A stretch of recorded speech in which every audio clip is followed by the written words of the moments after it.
بسم اللہ والصلاة والسلام علی رسول اللہ الحمد للہ رب العالمین والصلاة والسلام علی سید المرسلین وعلی آلہ وصحبہ اجمعین اما بعد قال اللہ تعالی فی کتابہ المجید اعوذ باللہ من الشیطان الرجیم بسم اللہ الرحمن الرحیم ومن احسن قولا ممن دعا الی اللہ وعمل صالحا وقال اننی من المسلمین صدق اللہ العظیم۔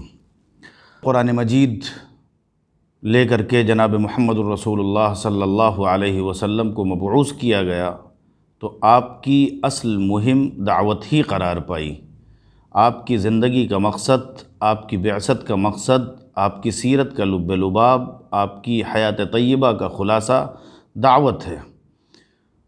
جو قوم داعی ہوتی ہے اس کے حصے میں غلبہ آتا ہے۔ نبی اکرم صلی اللہ علیہ وسلم کی سیرت اور صحابہ کرام کی زندگیاں، خلفائے راشدین کے ادوار، یہ سب اس کے گواہ ہیں۔ جو قوم اپنے پیغام کو چھوڑ دیتی ہے، دعوت کو چھوڑ دیتی ہے، وہ قوم مغلوب ہو جاتی ہے۔ بدقسمتی سے جب پوری تاریخ کا جائزہ لیا جائے تو پچھلے کئی سو سال سے اجتماعی طور پر اس امت نے دعوت سے غفلت اختیار کی ہے۔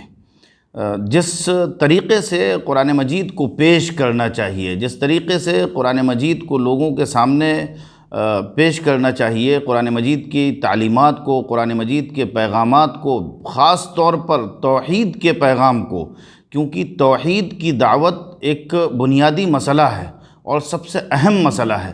حضرت نوح علیہ السلام سے لے کر کے حضور اکرم صلی اللہ علیہ وسلم تک تمام انبیاء، تمام رسولوں کی دعوت کا جو بنیادی اور اساسی اور مشترک پہلو ہے اور مشترک عنصر ہے وہ توحید ہے۔ سارے انبیاء آئے اور سب نے ایک ہی صدا لگائی، یا قوم اعبدوا اللہ ما لکم من الہ غیرہ۔ سب نے ایک اللہ کی عبادت کی طرف لوگوں کو بلایا۔ اب یہ تو بحث ہو سکتی ہے کہ دعوت کس رنگ میں دی جائے، کس طریقے سے دی جائے، موجودہ دور کے کیا تقاضے ہیں، کیا مطالبات ہیں، جس ملک میں ہم رہ رہے ہیں اس ملک میں اپنے برادران وطن کے درمیان ہم دعوت کا کام کس طرح سے کر سکتے ہیں۔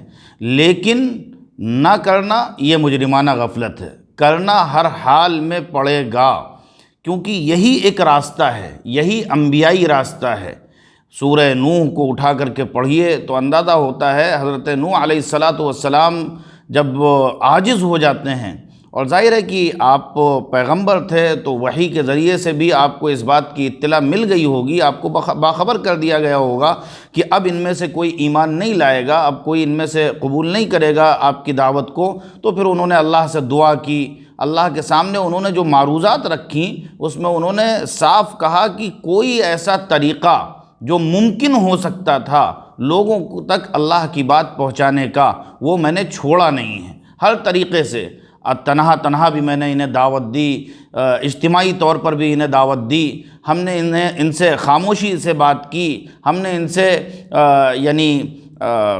برسر مجمع، برسر محفل بھی انہیں دعوت دی۔ جو طریقہ ہو سکتا تھا اس طریقے سے ہم نے انہیں دعوت دی، اور کم و بیش 950 برس تک حضرت نوح علیہ السلام دعوت دیتے رہے۔ خود نبی پاک علیہ السلام مکہ مکرمہ میں جب مبعوث کیے گئے، آپ کو رسالت دی گئی تو آپ کو یہ صاف پیغام دیا گیا، قل یا ایھا الناس انی رسول اللہ الیکم جمیعا۔ اے محمد صلی اللہ علیہ وسلم، آپ لوگوں کو یہ بات بتا دیجئے کہ میں سارے انسانوں کے لیے رسول بنا کر کے بھیجا گیا ہوں۔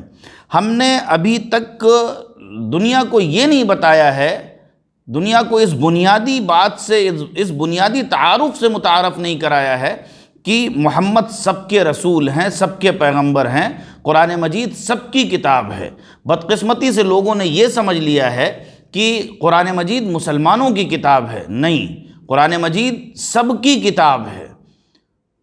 تبارک الذی نزل الفرقان علی عبدہ لیکون للعالمین نذیرا۔ محمد سب کے رسول ہیں، قرآن سب کی کتاب ہے۔ اس بات سے، اس بنیادی پہلو سے ساری قوموں کو اور ساری دنیا کے انسانوں کو واقف کرانا ضروری ہے۔ حضور اکرم صلی اللہ علیہ وسلم آخری نبی کے طور پر آئے تھے، دعوت آپ کی زندگی کا بنیادی مشن تھا۔ آپ کے بعد یہ ذمہ داری آپ کی امت کے ہر فرد پر ڈالی گئی ہے۔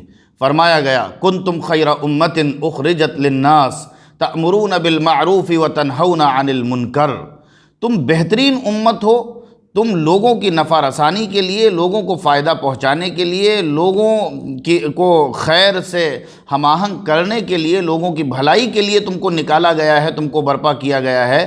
تم لوگوں کو بھلائی کا، خیر کا حکم دیتے ہو اور برائی سے روکتے ہو۔ ایک پہلو تو یہ ہے کہ امر بالمعروف نہی عن المنکر، بھلائی کی دعوت، خیر کی دعوت، توحید کی دعوت، ایک خدا کا تعارف، آخری نبی کا تعارف، یہ ہر انسان کی ذمہ داری ہے۔ اور دوسرا پہلو یہ ہے کتنا اہم مسئلہ ہے دعوت کا اور خیر کی طرف بلانے کا اور برائیوں سے روکنے کا۔ جب ہم معروفات کی بات کرتے ہیں، یاد رکھا جائے تأمرون بالمعروف وتنہون عن المنکر، تم بھلائی کا حکم دیتے ہو، نیکی کا حکم دیتے ہو۔ جب ہم نیکی اور بھلائی کا لفظ استعمال کرتے ہیں تو ظاہر ہے کہ اس سے کوئی ایک نیکی مراد نہیں ہوتی ہے، کوئی ایک بھلائی مراد نہیں ہوتی ہے، بلکہ جتنی نیکیاں ہو سکتی ہیں، جتنی بھلائیاں ہو سکتی ہیں، ان کی فہرست آپ سامنے رکھیے، وہ لفظ معروف کا مصداق ہیں۔ لفظ معروف ان سب پر منطبق ہوگا، اور ظاہر ہے کہ اس فہرست میں سر فہرست جو نیکی اور جو بھلائی اور جو خیر ہوگی وہ توحید ہے۔ اور اسی طرح منکر کی جب ہم بات کرتے ہیں تو پوری دنیا میں جتنی برائیاں ہو سکتی ہیں وہ سب منکرات کی فہرست میں آئیں گی، اور منکر کا لفظ ان پر منطبق ہوگا۔ تو ظاہر ہے کہ اس فہرست میں پھر سر فہرست شرک ہوگا۔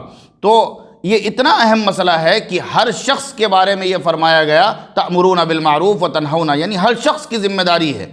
لیکن اتنا سینسٹیو مسئلہ تھا کہ پھر اللہ نے الگ سے فرمایا وَلْتَكُمْ مِنْكُمْ أُمَّةٌ يَدْعُونَ إِلَى الْخَيْرِ، تم میں ہر شخص کی یہ ذمہ داری ہے، لیکن ایک گروہ، ایک طبقہ، ایک جماعت کو اس کے لیے خاص ہو جانا چاہیے جو صرف اللہ کی طرف بلائے، اللہ کی بات کرے، خیر کی بات کرے، بھلائی کی طرف بلائے، نیکی کا حکم دے، توحید کا تعارف کرائے، الوہیت کا تعارف کرائے، ربوبیت کا تعارف کرائے، اللہ کی حاکمیت کا تعارف کرائے، اللہ کی قدرت کا تعارف کرائے، اور منکرات سے روکے، برائیوں سے روکے، شرک کی شناعت کو بیان کرے۔ تو دعوت ہماری زندگی کے لیے کیمیا ہے، دعوت ہماری زندگی کے لیے اکسیر ہے۔